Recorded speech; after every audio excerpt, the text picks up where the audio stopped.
dele. Que Deus abençoe em nome de Jesus. Senhor, fala conosco, me usa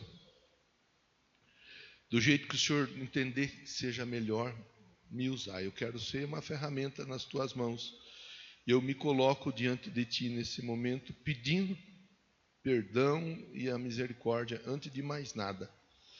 E eu peço que o Senhor me dê graça e sabedoria para conversar, de uma maneira que a conversa seja frutífera, em nome de Jesus. Amém? Esdras 7:10.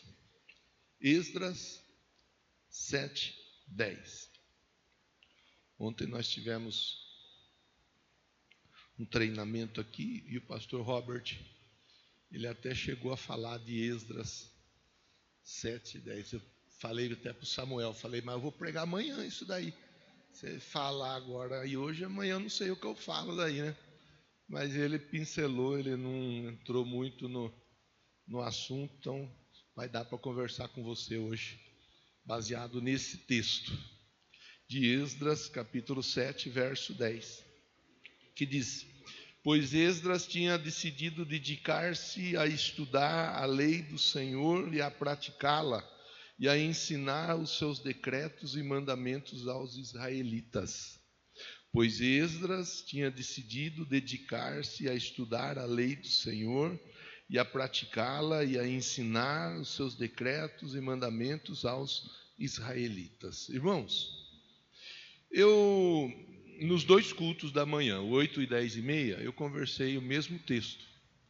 Eu procurei pensar debaixo de uma seguinte ordem. Esse texto, para quem já fez, para quem ainda vai fazer, é o texto da base do nosso discipulado. Nosso discipulado começa com essa lição. Já fez essa lição, Érica? Então eu vou parar de pregar e a Érica vai continuar pregando a partir daqui. Pode ser? Ainda não, né? Mas daqui a pouco. Então Esdras 7:10 para nós é a base da nossa reflexão. É a base da nossa reflexão para um trabalho contínuo, onde a intenção é de trazer edificação. Quem é da construção civil sabe a importância de uma edificação ou de uma base ser bem feita para que a edificação possa ser sólida. Se a base não for bem feita, a edificação ela ficará comprometida, com toda certeza. Agora, se você fizer uma boa base, a edificação ela vai ficar firme e forte. Até comentei, vocês viram que teve terremoto aí em alguns países, né? E tem um vídeo que é um vídeo assim, que foi veiculado, não sei se ontem, anteontem. Eu vi hoje pela manhã, onde tinha um casal lá em cima, no edifício, no arranha-céu, na piscina. Vocês viram? Alguém viu esse vídeo? Já? Pensou? Que gostoso estar na piscina lá em cima. Oh, vida boa, né? De repente começa a balançar a piscina lá em cima, 60 andares, sei lá quantos andares lá para cima. Se a edificação, se a base não é boa, o edifício vem para baixo. O edifício vem para baixo. Ele não suporta aquele balançar todo. É por isso que eu acho importante a gente conversar assim, de um jeito muito, muito cuidadoso em relação a esse texto. Porque a base da nossa vida, da nossa casa, da nossa família, se não for bem feita, ela cai. Mateus vai falar disso daí. Mateus 7, 24, 22, 23, 24. Aquela pessoa que constrói a casa sobre a areia, aquela pessoa que constrói a casa sobre a rocha. Aquela pessoa que construiu a casa sobre a areia, veio o vento, veio o rio, veio a chuva, bateu, a casa caiu. aquela pessoa que construiu a casa sobre a rocha, veio o mesmo vento, o mesmo rio, veio a mesma chuva, bateu, mas a casa não caiu, porque a casa estava bem fundada, havia uma base bem feita, e a base fora feita sobre rocha. E aí a explicação do texto, inclusive, se dá que a pessoa que edifica sobre a rocha é aquela pessoa que ouve a palavra e põe a palavra em prática. Então, a intenção nossa é provocar em você essa reflexão. Eu estou ouvindo a palavra e colocando a palavra em prática, ou eu estou sendo apenas um ouvinte da palavra e não estou pondo a palavra em prática? Se você ouvir e não pôr a palavra em prática, eu tenho uma má notícia para te dar. A qualquer hora a sua casa vai desmoronar. A qualquer hora, a qualquer momento, a sua vida ela vai desmoronar. Pode ser que ela esteja em pé hoje, mas ela vai cair. Isso não é uma profecia negativista. O pastor está liberando uma maldição sobre... Não é nada disso. Eu somente estou replicando aquilo que a Bíblia ensina. Aquela pessoa que ouve a palavra, mas não pratica, ela é comparada àquela pessoa que constrói uma casa sobre areia. O vento, o rio, a chuva bate, a casa cai. Agora, aquela pessoa que ouve a palavra e põe a palavra em prática, essa pessoa ela é comparada a alguém que constrói sobre a rocha. Vem vento, vem rio, vem chuva, bate, a casa não cai. Não cai. Por quê? Porque está edificada sobre a rocha. Então, Esdras, vamos agora aqui então fazer um rodeio aqui na introdução para a gente entender o porquê de estudar Esdras hoje. Contexto histórico sem muitos detalhes, não vou ficar dando muitos detalhes, vou pincelar situações e eu gostaria que você tivesse a curiosidade de pesquisar e se inteirar melhor do assunto. Primeiro, Esdras era contemporâneo de dois nomes importantes na Bíblia, Neemias e Zorobabel. Então Esdras era contemporâneo de Neemias e Zorobabel. Neemias, você já deve ter ouvido em algum momento falar a respeito dele. Neemias foi aquele que reconstruiu os muros de Jerusalém. E Zorobabel, um líder governamental, que contribuiu, que ajudou para a reconstrução do templo. Então, em Jerusalém, os muros da cidade, eles estavam afetados, destruídos, derrubados. Muro representa a proteção. A proteção da cidade, ela estava arruinada.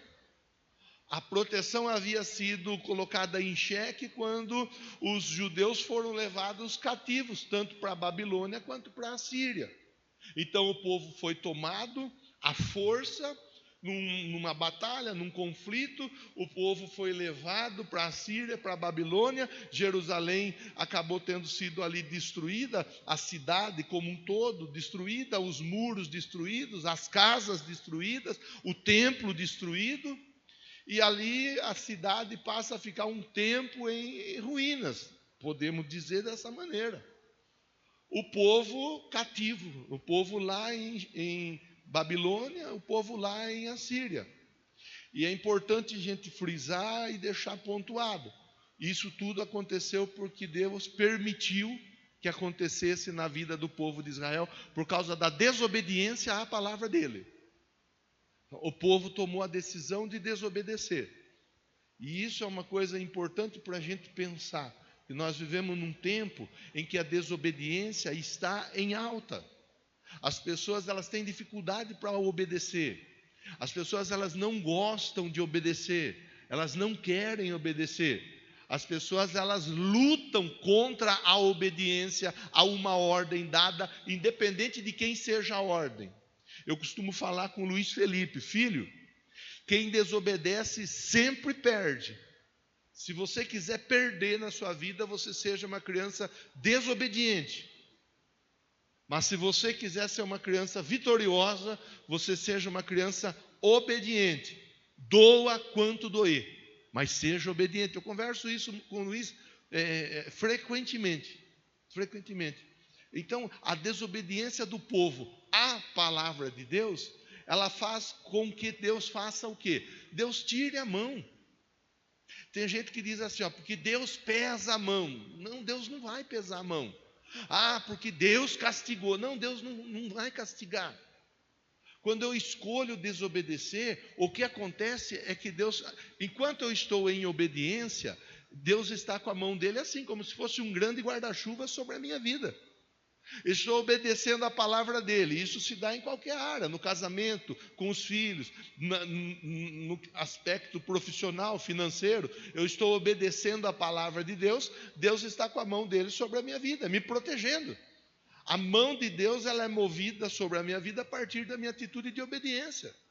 A partir do momento que eu escolho desobedecer, Deus fala assim, não tem problema nenhum. Você pode desobedecer a hora que você quiser.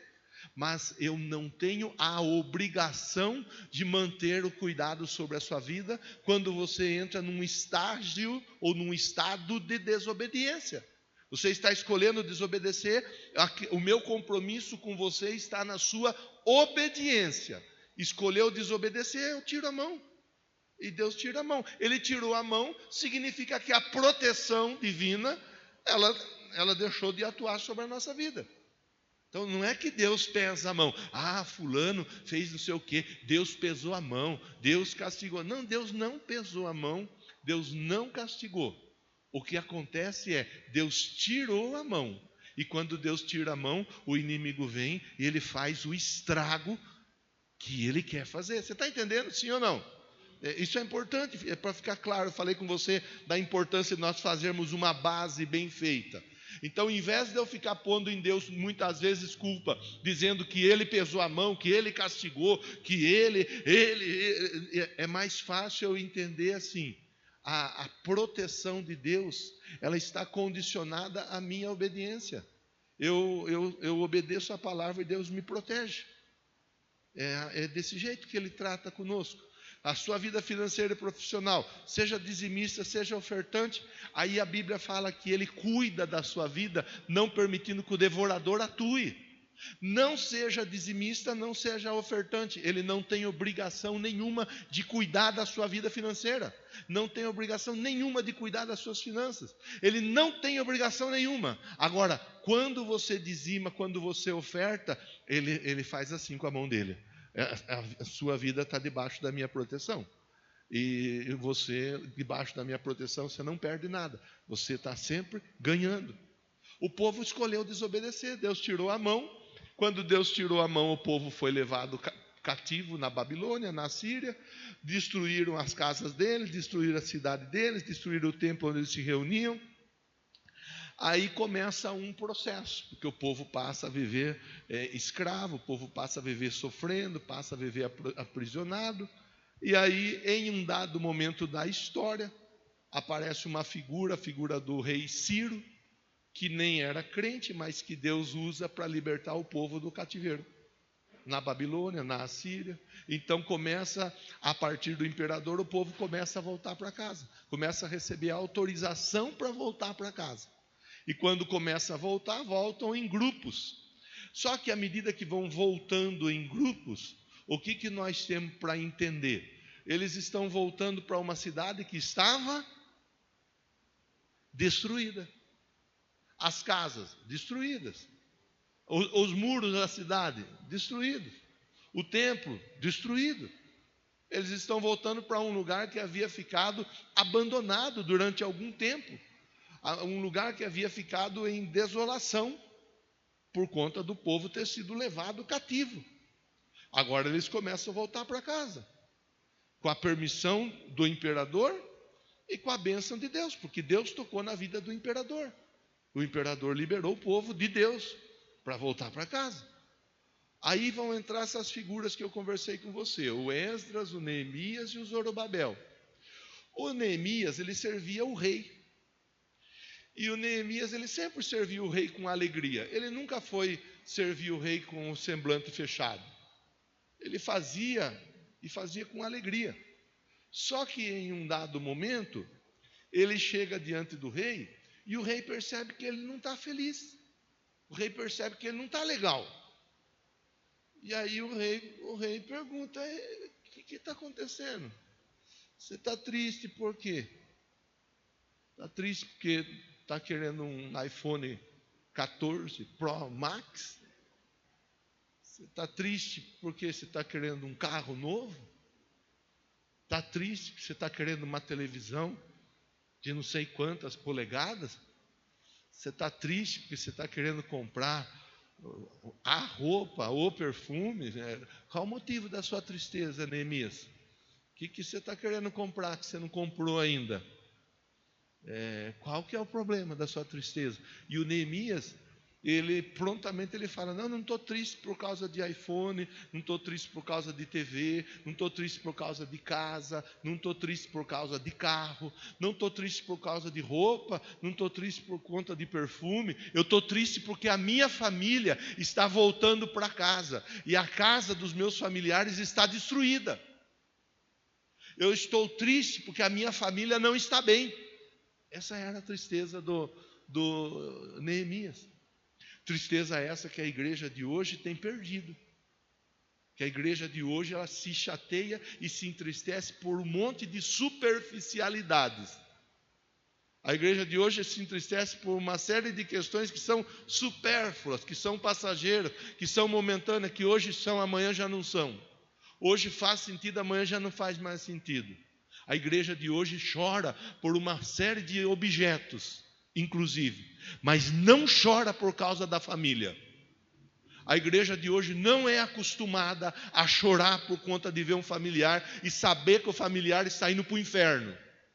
Aliás, a igreja de hoje nem gosta que fale a palavra inferno.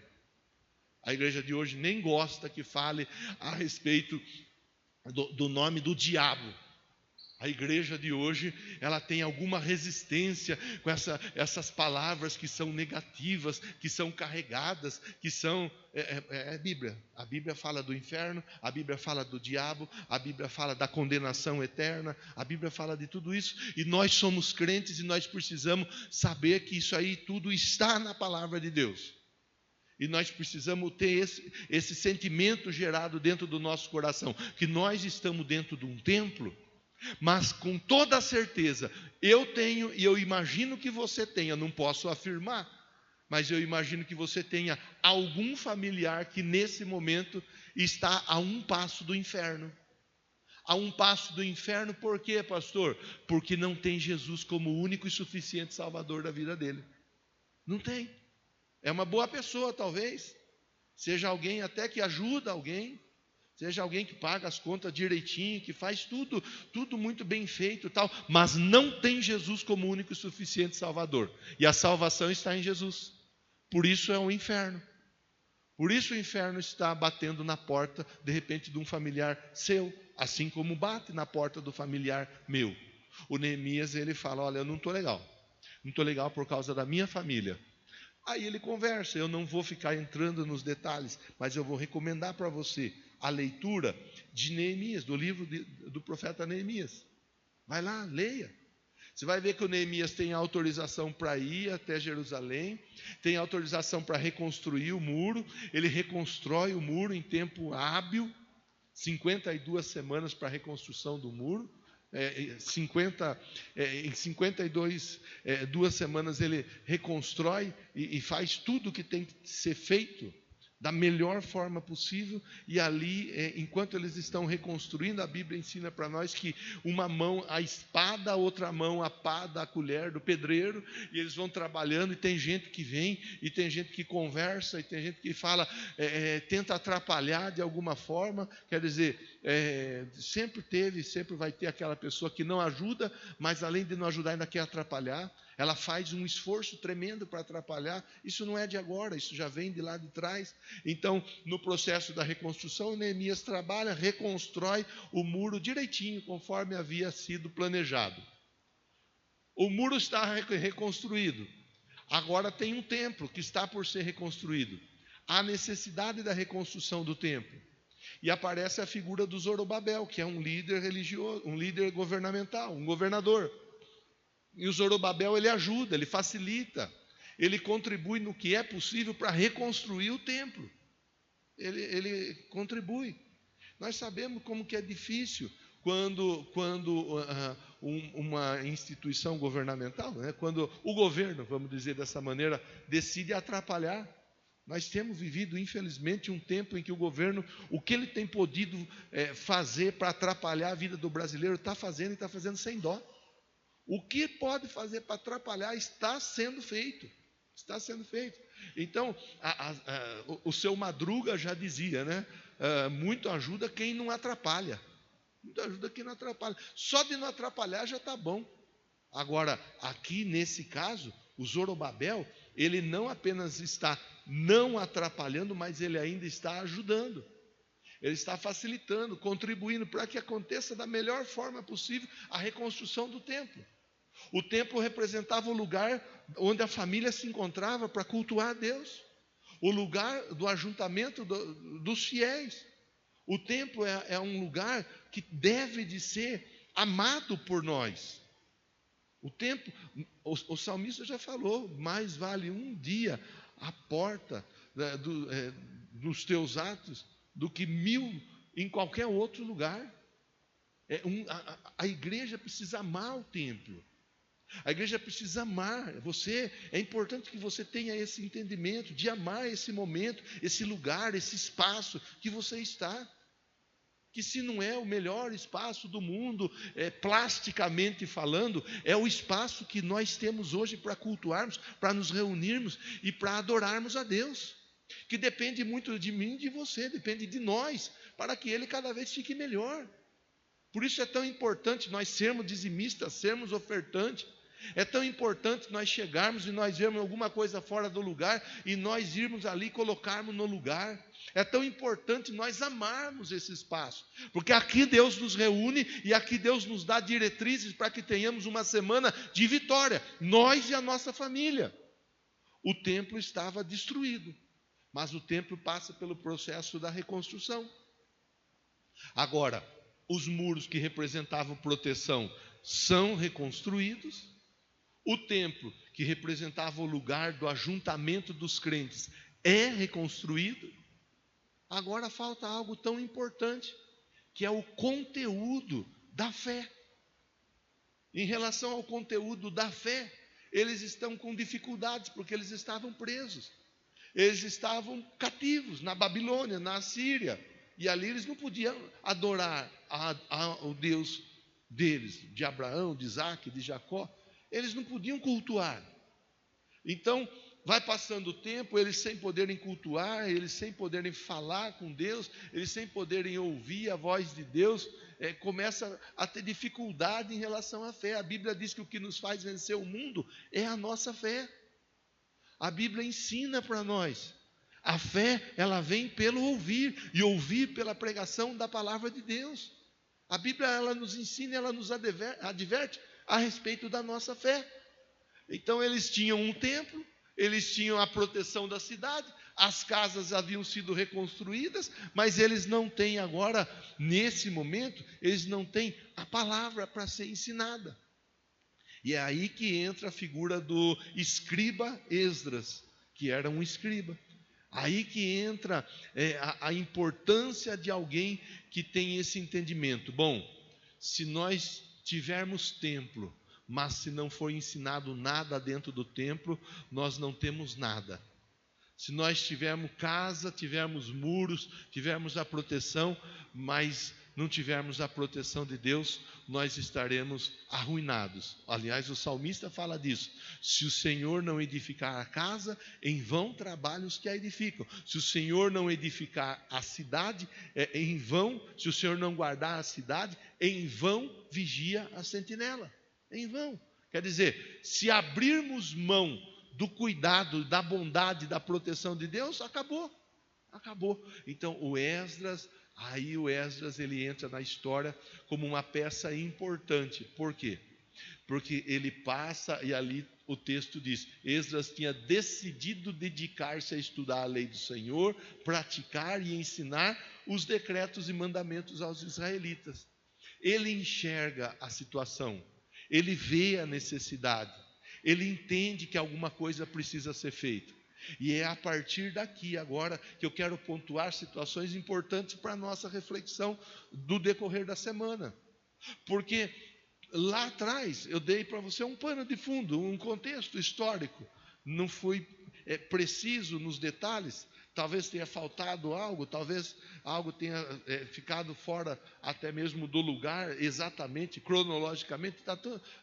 A intenção não era ser preciso na introdução, mas é importante nós olharmos na introdução que o povo estava com a vida por ser arrumada, o povo estava com a vida por ser resolvida, o povo estava com a vida bagunçada, e o povo precisava de uma grande reviravolta na vida deles. Eu até usei de manhã a palavra, conversei com os irmãos na palavra, usando o verbo recomeçar, recomeço.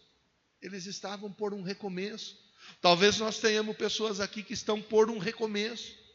Talvez nós tenhamos pessoas que estão aqui pensando em recomeçar. Pastor, eu estou pensando em recomeçar. Pastor, lá na minha casa nós precisamos recomeçar. Pastor, eu tenho um amigo, eu tenho um familiar que está precisando recomeçar a vida.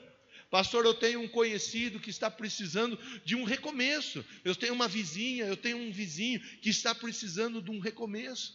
Então, a intenção dessa conversa, ela é, a partir daqui, provocar em você a consciência que todo e qualquer recomeço exige um procedimento assim, muito cuidadoso em cada área, em cada detalhe da nossa vida. O Esdras vai nos ensinar isso daí. Por quê? Em primeiro lugar, ele enxerga a necessidade do recomeço.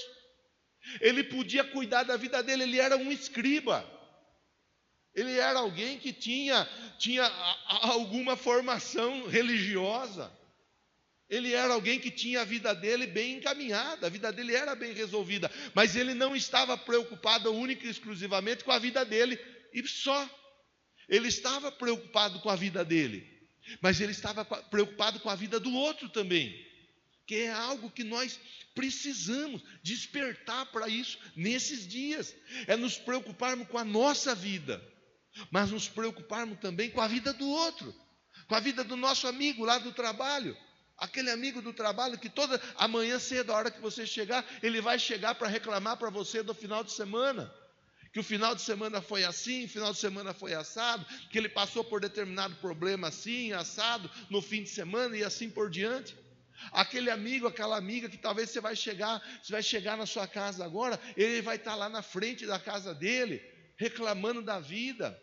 Aquela família que talvez você vai deitar hoje e vai dormir, ouvindo o seu vizinho, seu familiar não, ou talvez até o familiar também, ouvindo o vizinho brigando, reclamando, aquela discussão dentro da casa do vizinho, aquela situação de dificuldade que muitas vezes a pessoa tem dentro da própria vida, mesmo estando dentro da igreja. Então o Esdras, ele faz algo que é importante nós pensarmos. Em primeiro lugar, ele toma a decisão. Esdras decidiu. Ele decidiu, não dá para ficar do jeito que está. Eu preciso fazer alguma coisa. E aí, isso passa por mim e por você, passa por todos nós. Somos nós que vamos tomar essa decisão. Não dá para ficar do jeito que está. Pastor, eu estou aqui hoje, mas meu casamento, pastor, tá assim, por um fio. Meu casamento está igual paçoca de rolha. Já viu paçoca de rolha? Paçoca de rolha, quem inventou é um gênio. Milionário deve estar. Porque você vai abrindo a paçoca, à medida que você abre, ela esfarela toda. Aí você não consegue comer a paçoca, só fica com aquele farelozinho na mão. Para você comer uma paçoca, você tem que abrir 4.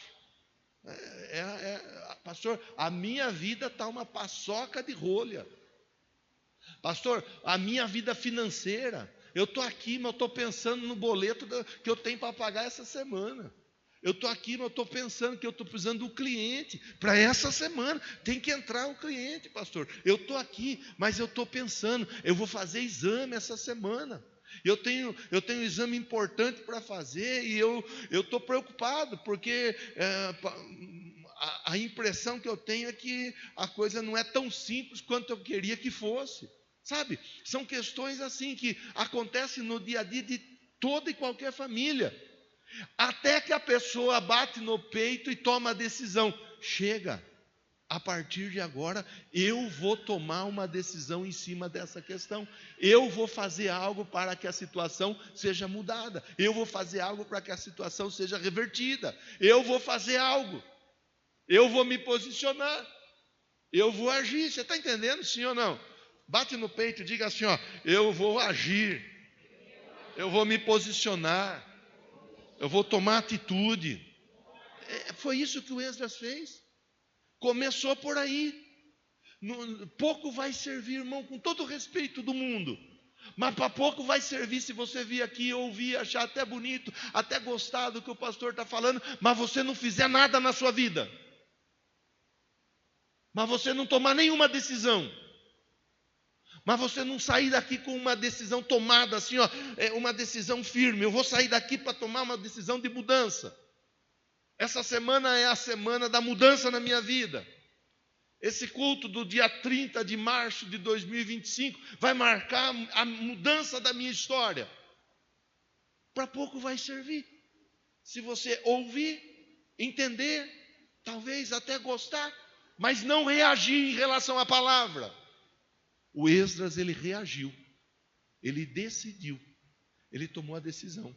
A partir de agora, eu vou fazer a minha parte. Então, o Esdras, ele se dedica, ele toma a decisão, e aí, a partir da tomada de decisão, ele dispõe o coração dele para aprender. Decidiu dedicar-se a estudar.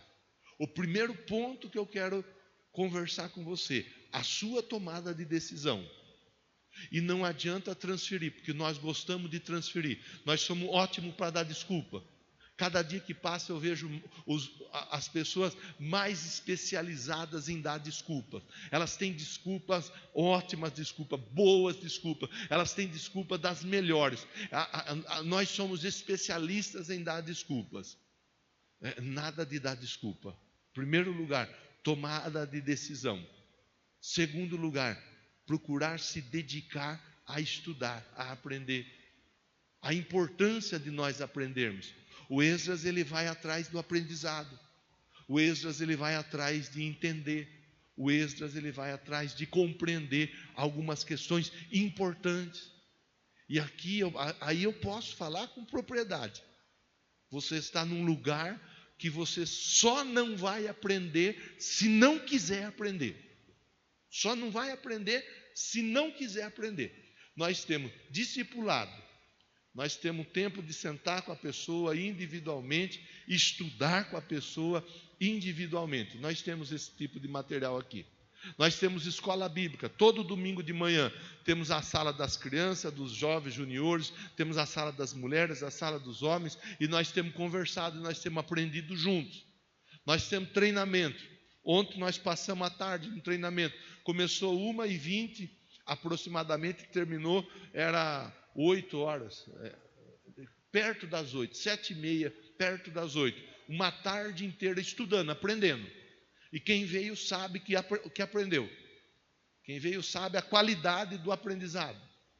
Semana passada nós estivemos aqui, passamos um pedaço da tarde aqui junto, estudando, aprendendo. Tanto em relação à INSS, à Previdência, à aposentadoria e assim por diante, quanto em relação ao Alzheimer, que até o Vanderlei falou, pastor, mais uma vez nós saímos na frente. Ele estava comentando que ele viu um documentário, reportagem, não sei, na TV, e foi falado, e nós estudamos um pouco disso na semana passada. Então, tem a oportunidade, está sendo dada a oportunidade, nós temos a célula, vamos voltar com a célula agora nas casas, nessa próxima semana. Várias células nas terças-feiras, algumas no sábado próximo, perto da sua casa, com toda certeza, terá uma célula se reunindo. Com toda certeza, você só não vai se envolver se você não quiser. Mas você vai ter a oportunidade de aprender um pouco mais. Sentar, conversar, ouvir, falar. É legal, a gente conversa na nossa célula, a gente vai dando a oportunidade para o pessoal falar, e as pessoas vão dizendo: olha, eu não falava em público, agora eu estou conseguindo falar. Eu não conseguia orar, agora eu estou conseguindo orar. Eu não li a Bíblia, agora eu estou lendo a Bíblia. Eu conto meu testemunho, eu não comia torta de frango, agora eu estou comendo torta de frango, que está levando na célula lá. Aí a gente come torta de frango, né, Eliseu? Torta de frango, Coca-Cola, aleluia. Irmão, irmã, é o aprendizado, é se abrir para o aprendizado, é se dar o direito de aprender. Todos nós temos alguma coisa para aprender. É triste quando alguém não quer aprender. É triste quando alguém se acha assim, eu já não tenho mais nada para aprender. Todos nós temos algo para ensinar e algo para aprender. Todos nós podemos contribuir na vida do outro, todos nós. Agora, eu preciso me dedicar, porque isso vai contribuir. O Esdras, ele está desenvolvendo, ele está trabalhando em cima de uma situação cuja finalidade era ensinar. Mas veja que antes dele ensinar, ele faz o quê? Ele bate no peito e diz: eu vou fazer a minha parte.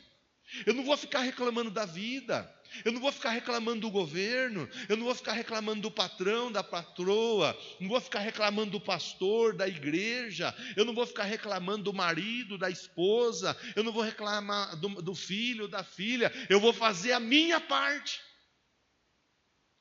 Se eu preciso aprender alguma coisa, eu vou me colocar à disposição do aprendizado.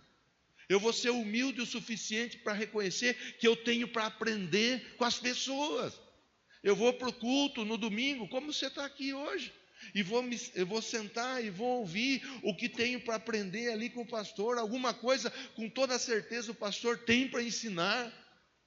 Então é questão de ir aprendendo, de ir se colocando à disposição. Eu estou conversando com você sobre recomeço. Qualquer pessoa que quer um recomeço, qualquer pessoa que quer reverter uma situação, qualquer pessoa que quer ver uma história sendo mudada, ela precisa, primeiro, tomada de decisão. Segundo, ela precisa estar aberta para aprender. Inclusive aprender e ver aquilo que ela fez que não foi legal, que pode ter causado algum tipo de prejuízo. Porque às vezes a pessoa tomou decisões que foram decisões erradas. Às vezes a pessoa fez coisas que foram coisas erradas. Às vezes a pessoa ela agiu de uma maneira equivocada, e aquela ação equivocada provocou toda uma confusão. O povo não foi parar na Síria e na Babilônia de graça. Eles foram parar na Síria e na Babilônia porque eles resolveram abrir mão do aprendizado. O meu povo perece por não conhecer. É o que a Bíblia ensina.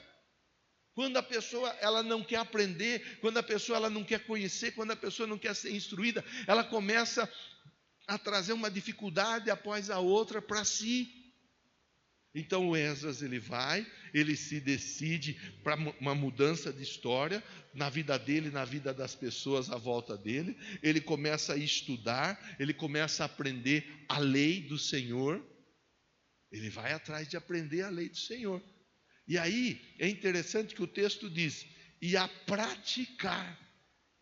A prática ela é importante. Porque tem muita gente que quer ensinar. Eu costumo falar, aqui, irmão, o microfone na mão é a coisa mais fácil que tem. Talvez alguém possa dizer: não, pastor, não, eu tremo até com o microfone, dá dor de barriga. Eu também tenho dor de barriga, eu também fico nervoso. Mas você monta o seu sermão, você pontua alguns elementos importantes para propor de pensamento, e você acompanha de uma maneira razoável o que você montou. Você vai conversar. Se vai falar 1 hora ou 5 minutos, não importa. O importante é que a mensagem seja passada. Mas aqui é o mais fácil. Isso que eu estou fazendo com você agora é o mais fácil. O negócio é a prática. É nós colocarmos a palavra na prática no dia a dia. É ali, a hora que eu estou lá na minha casa, que aí eu tenho que conversar com a Márcia, e não basta eu falar de uma vida conjugal equilibrada, eu tenho que ser equilibrado na minha vida conjugal. Que não basta eu falar com meu filho a respeito de ser obediente. Eu tenho que observar que a Bíblia ensina também que eu não devo de provocar ira no meu filho.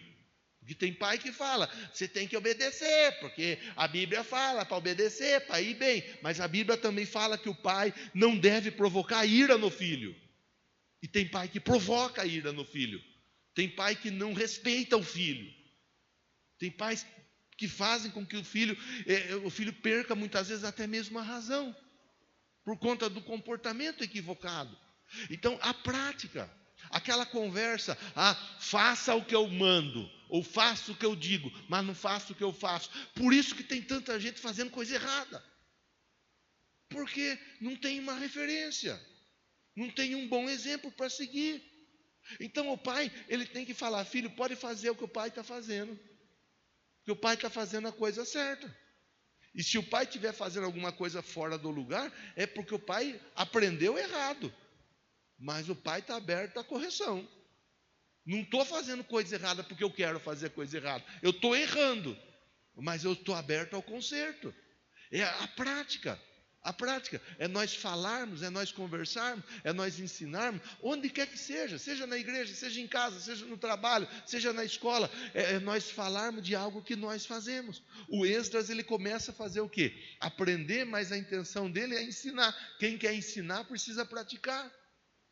A autoridade, a unção, ela vem a partir da prática. Da prática. Eu falo aqui, você já me ouviu falar inúmeras vezes. Inúmeras vezes. Eu falo sobre dízimo e oferta, mas eu sou dizimista, eu sou ofertante. Os músicos que pegam o microfone para cantar aqui, Ana Júlia, Gleiciane, Leandro, tem que ser dizimista, tem que ser ofertante. Tem que ser, não tem condição. Não tem acordo. Tem que ser. Para cantar, para falar, para conduzir o povo, tem que dar o exemplo. Os demais músicos que não pegam microfone, mas que estão contribuindo da mesma maneira, é a mesma história. Tem que ser dizimista, tem que ser ofertante. Pega a salva para ungir a mão das pessoas e recolher a contribuição. Tem que ser dizimista, tem que ser ofertante. Tem e não tem negócio, não tem acordo, não tem negociata nenhuma. É a prática. É a prática da palavra que vai trazer a unção. Se não tiver prática da palavra, não tem unção. Se não tem unção, não tem poder, porque a unção ela vai despedaçar o jugo. E é por isso que tem muita pessoa dentro de igreja que vive debaixo de jugo, porque fala o que não faz, porque ensina o que não pratica, porque se posiciona de maneira que não é condizente com a palavra. Pastor Robert pegou Celcinho ontem, não pegou, Celcinho? Tomou puxão de orelha, bem feito. Eu dou puxão de orelha, você não liga, veio ele lá de São Paulo aqui não já. Qual a intenção quando ele conversou com o Celcinho?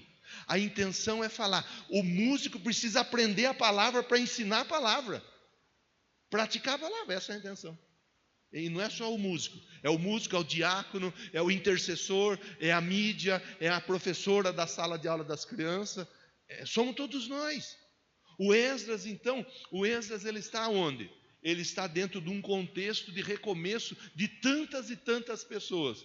Mas ele está dizendo assim, eu vou ser um exemplo aqui nesse lugar. Eu vou me colocar à disposição para aprender. À medida que eu vou aprendendo, eu vou começar a praticar. E à medida que eu vou praticando, eu vou ter autoridade para ensinar, autoridade para ajudar, autoridade para contribuir. E quando a autoridade está sobre a nossa vida, histórias são mudadas, histórias são transformadas, histórias passam a ser verdadeiramente revertidas a partir da unção que é liberada. Para nós encaminharmos o final da nossa reflexão. Eu não sei como você vem para cá hoje.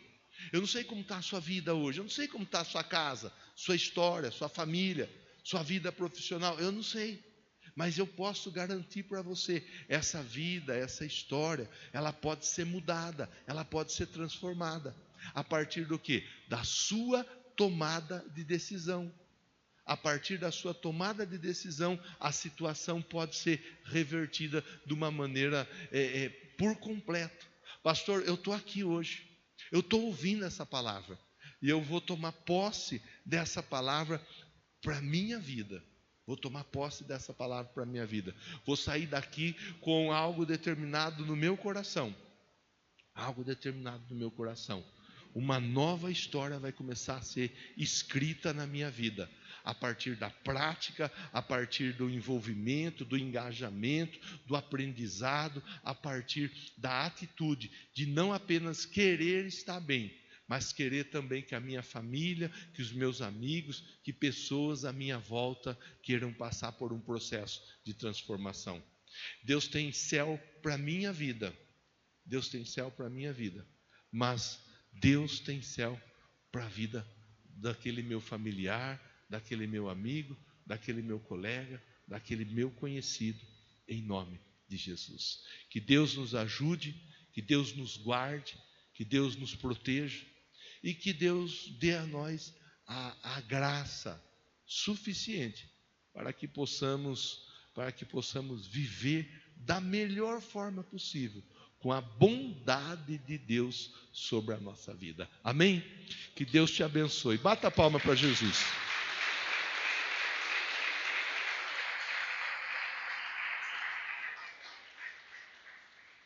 Eu quero orar com você. Pode ficar sentado mesmo, mas eu quero orar com você nesse momento. Orar em cima dessa palavra. O Esdras, ele foi uma